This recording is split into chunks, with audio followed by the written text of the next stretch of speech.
Bonjour, je suis Isis du blog lesnouveautravailleurs.fr. Bienvenue dans cette 15e vidéo du défi 30 jours dans laquelle je voudrais te montrer que le concept de stabilité est très subjectif et qu'on peut trouver sa propre définition sans suivre celle donnée par la société et par nos proches. Quand j'ai dit à mes proches que je voulais partir être digital nomade, voyager et travailler en même temps, certains ont réagi en me disant « c'est super, mais il faudra que vers tes 30 ans, tu reviennes, te stabiliser un petit peu ».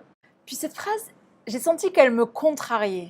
Au début, je ne savais pas vraiment pourquoi. Puis je me suis rendu compte que c'est parce que cette vision-là de la stabilité ne m'allait pas. Ma vision de la stabilité, elle est différente de celle de mes proches et probablement de beaucoup d'autres personnes. Pour beaucoup de personnes, être stable, pour résumer, ça veut dire s'installer, ça veut dire avoir un CDI, être propriétaire, être en couple et fonder une famille. J'ai cherché la définition de stabilité. Stabilité, caractère de ce qui tend à demeurer dans le même état.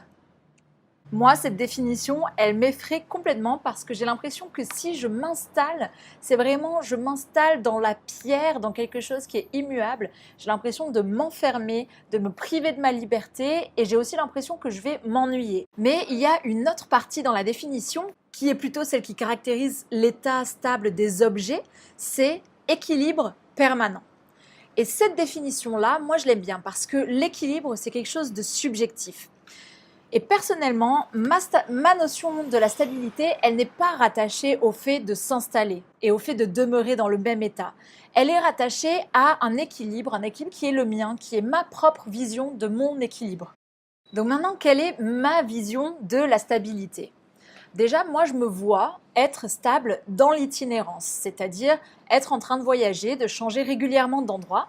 Après, la question, c'est à quelle fréquence ? Cette fréquence-là, elle peut peut-être varier, notamment selon l'âge, selon les besoins. Actuellement, je voyage en changeant de pays chaque mois. C'est quelque chose que j'aime bien, mais que je sens que je n'ai pas envie de tenir sur le long terme. J'ai envie de me poser un peu plus de temps dans chaque endroit. Donc, la fréquence, c'est à voir. Mais m'installer quelque part, c'est pas ma stabilité. Moi, je peux et j'ai même besoin de changer régulièrement d'endroit. Mon deuxième critère pour la stabilité, c'est que mon conjoint puisse être avec moi dans cette itinérance. Comme c'est le cas par exemple de Lucie ou Sonia que j'ai interviewées, je vous mets les liens dans la description. Mon troisième critère pour la stabilité, c'est que en termes de lieu de vie, moi, j'ai pas forcément d'avoir une maison qui est à moi. Je peux être en location pendant un temps, ou bien ça pourrait être autre chose qu'une maison. Pourquoi pas un bateau, comme a fait Sonia? Pourquoi pas un camion transformé pour pouvoir vivre dedans? Je suis encore aujourd'hui ouverte à ces lieux de vie-là. Mon quatrième critère pour la stabilité, c'est que j'ai besoin de me créer des amitiés fiables, solides et réelles. Et j'ai aussi besoin de retourner voir mes amis stabilisés en France de temps en temps. Donc, ça serait à inclure dans l'itinérance. Et enfin, mon cinquième critère pour la stabilité, c'est sur l'aspect financier. J'ai pas forcément un montant en tête particulier à recevoir chaque mois, mais c'est plutôt avoir des revenus suffisants pour pouvoir maintenir le mode de vie qui me rend heureuse. La conclusion de cette vidéo, c'est qu'il ne faut pas chercher à se créer une stabilité sur des critères qui ne sont pas les nôtres. Il faut se créer notre vie à nous, sur nos critères à nous. Les gens qui nous donnent des conseils comme « il faut que tu te stabilises avant 30 ans » partent toujours de bonnes intentions de nous aider à être heureux. Mais il faut toujours se rappeler que les gens parlent avec leur propre spectre et qu'ils sont différents de nous. Je t'invite à te poser pour réfléchir à ta notion de la stabilité. Est-ce que c'est vraiment le CDI, être propriétaire, être en couple et fonder une famille? Peut-être que ça l'est, mais peut-être que ça l'est pas. Pour répondre à la question, tu peux faire 3 choses. Premièrement, pense à ces critères traditionnels de la stabilité et demande-toi si tu penses que c'est effectivement ce dont tu as besoin pour te sentir stable.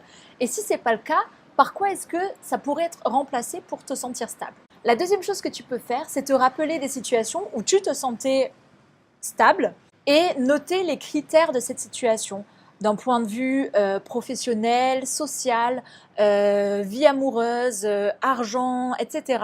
Qu'est-ce qui caractérisait cette situation où tu te sentais stable? Ça te donnera des éléments de ce qui t'aide à te sentir stable.